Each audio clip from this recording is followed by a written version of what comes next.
आखिर 14 तारीख को ही पीएम मोदी ने काशी में अपना नामांकन क्यों भरा? 99% लोग नहीं जानते इसके पीछे की असली वजह। कौन है वो 4 लोग जो बने मोदी के प्रस्तावक? कोई प्रखंड विद्वान, किसी का राम मंदिर से रिश्ता, तीसरे के बारे में जानकर आपको होगी हैरानी। कुर्सी में बैठा आखिर कौन है शख्स जिसे हाथ जोड़कर प्रणाम कर रहे मोदी? बगल में खड़े योगी भी खुद को नहीं रोक पाए और मुस्कुराने लगे। सामने एक कुर्सी है जिसमें एक शख्स बैठा हुआ है और सामने प्रधानमंत्री मोदी खड़े हैं। प्रधानमंत्री मोदी के साथ योगी आदित्यनाथ भी हैं। कुर्सी में बैठे शख्स को देखते ही मोदी दोनों हाथों को जोड़कर झुककर प्रणाम करने लगते हैं। इतना देखते ही बगल में खड़े योगी आदित्यनाथ भी खुद को नहीं रोक पाते और योगी मुस्कुराने लगते हैं। आखिर कौन है ये शख्स जिसके सामने देश के प्रधानमंत्री हाथ जोड़कर खड़े हैं? इतना ही नहीं, ये शख्स पीएम मोदी के सम्मान में खड़ा भी नहीं होता है। 14 तारीख को जब मोदी नामांकन भरने के लिए काशी पहुंचे तो पूरी दुनिया की नजर थी। ये जन सैलाब देखकर हर कोई हैरान था। अपने नामांकन के लिए मोदी ने 14 तारीख ही क्यों चुनी? उससे पहले इस तस्वीर की कहानी आपको बताते हैं। इसके साथ ही आपको ये भी बताते हैं कि आखिर ये शख्स कौन है जिसे मोदी भी झुककर प्रणाम कर रहे हैं।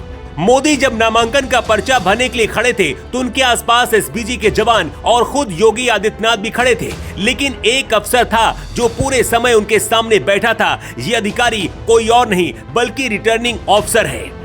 रिटर्निंग ऑफिसर एकमात्र लीगल अथॉरिटी होता है जिस पर किसी का आदेश नहीं चलता।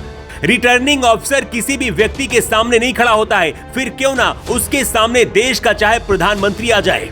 इसके पीछे की वजह प्रोटोकॉल है। चुनाव के दौरान रिटर्निंग ऑफिसर उस जिले का मुख्य चुनाव अधिकारी होता है। ऐसे में कोई भी व्यक्ति नामांकन भरने आया हो, चाहे वो खुद प्रधानमंत्री क्यों ना हो, रिटर्निंग ऑफिसर बैठे ही रहते हैं। प्रोटोकॉल यही होता है।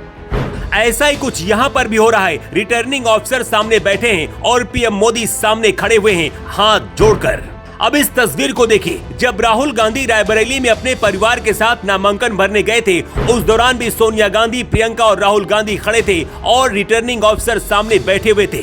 फर्क सिर्फ संस्कारों का है। यहाँ मोदी प्रधानमंत्री होने के बाद भी रिटर्निंग अधिकारी के पद की गरिमा के लिए हाथ जोड़कर प्रणाम कर रहे हैं।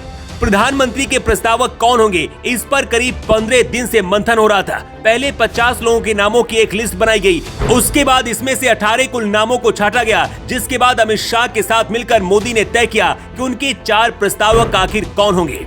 पीएम मोदी के 4 प्रस्तावक जो बनाए गए, उनमें पहला नाम बैजनाथ पटेल का है। जनसंघ के कार्यकर्ता हैं और सेवापुरी गांव में रहते हैं। सेवापुरी और रोहनिया विधानसभा में करीब 2 लाख से ज्यादा वोटर रहते हैं। मोदी के दूसरे प्रस्तावक का नाम लालचंद कुशवाहा है, जो ओबीसी समाज से आते हैं। तीसरे प्रस्तावक संजय सोनकर है, जिनकी दलित समाज में अच्छी पकड़ मानी जाती है। चौथे प्रस्तावक का नाम पंडित गणेश्वर शास्त्री है। जब मोदी कलेक्ट्रेट ऑफिस में नामांकन करने पहुंचे तो उनके बगल में शास्त्री को भी बैठे देखा गया। गणेश्वर शास्त्री ने ही जनवरी में अयोध्या में भगवान रामलला की प्राण प्रतिष्ठा के लिए मुहूर्त निकाला था। आचार्य गणेश्वर शास्त्री ने काशी विश्वनाथ धाम के लोकार्पण के समय भी शुभ मुहूर्त निकाला था। गणेश्वर शास्त्री मूल रूप से दक्षिण भारत से काशी आए हैं। इस समय काशी के रामघाट इलाके में गंगा किनारे रहते हैं। अब चलिए आपको बताते हैं कि आखिर पीएम मोदी ने 14 मई की तारीख को ही अपने नामांकन के लिए क्यों चुना और इसके पीछे की आखिर वजह क्या है। 2014 में जब पीएम मोदी काशी आए थे, उस दौरान मोदी ने कहा था कि मुझे किसी ने भेजा नहीं है बल्कि मुझे मां गंगा ने बुलाया है। 2024 में काशी आकर पीएम मोदी ने कहा है कि मां गंगा ने अब मुझे गोद ले लिया है। काशी से तीसरी बार नामांकन भरने से पहले मोदी ने दशाश्वमेध घाट पहुंचे, जहां पूरे विधि विधान से गंगा मैया की पूजा अर्चना की। इसके बाद काशी के कोतवाल से नामांकन भरने का आदेश भी लिया। 14 जून की तारीख इसलिए भी मोदी के लिए ज्यादा खास है क्योंकि गंगा मैया के उत्पत्ति दिवस यानी कि गंगा सप्तमी इसी तारीख को मानी जाती है। इसके साथ ही मोदी पहली बार देश के प्रधानमंत्री बने थे, इस लिहाज से भी ये तारीख बहुत खास है। मोदी कट्टर सनातनी है, इसलिए भी विद्वानों और काशी के पंडितों की सलाह पर भी मोदी ने 14 तारीख का दिन चुना।